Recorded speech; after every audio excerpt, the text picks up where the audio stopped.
Ah, what a time to live in. A cowgirl riding an airbus-sized revolver, flying across everything.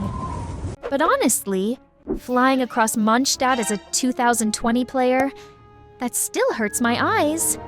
Yet, her flight in the Wish banner doesn't look so promising. With characters like Neuvillette, Citlali, and even the Pyro Archon herself lining up behind her, I might regret my decision to pull for her.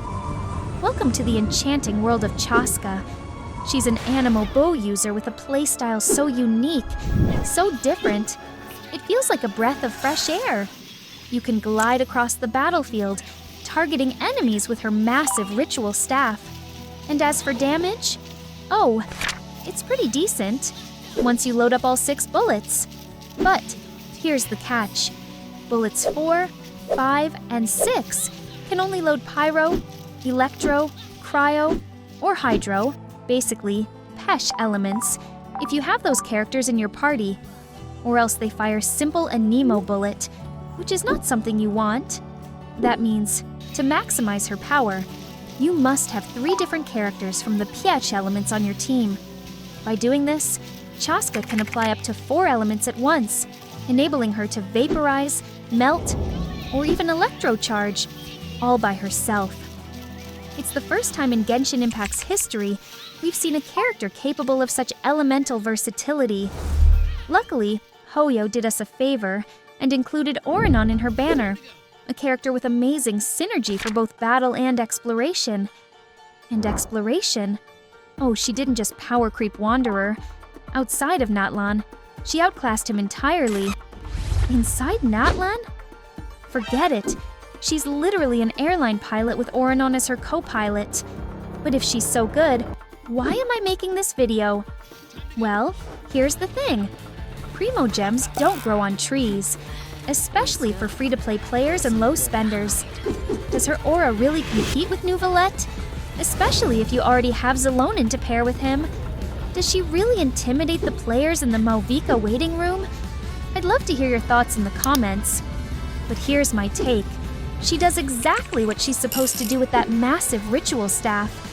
She deals incredible damage, and her ability to trigger almost every major reaction in the game is just icing on the cake. And given her high base damage with Anemo, those reactions are just extra damage stacked on top. Sure, you could argue that characters like Milani broke the game with devastating DPS, but you can't expect every character to redefine Genshin. Otherwise, it would just feel like another pay-to-win mobile game knockoff. The best part? With decent stats and a free-to-play weapon, my Chasca can still doing some decent damage, even at low levels with level 2 talents. As usual, I'll test various artifacts and weapons on her, and release a comprehensive guide later, so you can subscribe for that.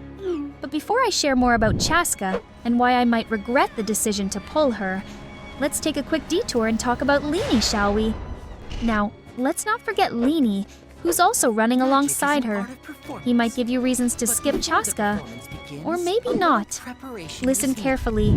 Leney is powerful, especially in his Mono Pyro team, with broken characters like Xiangling and Bennett already dominating the meta.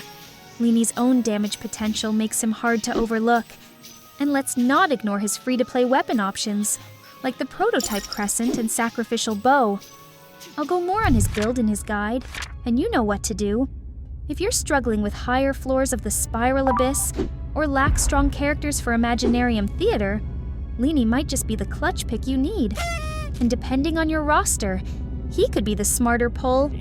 Oh, and who knows? Leney might even synergize perfectly with the Pyro Archon. But if you already have a well-built Hu Tao or Arlecchino, that's a different story altogether. Now, back to Chasca.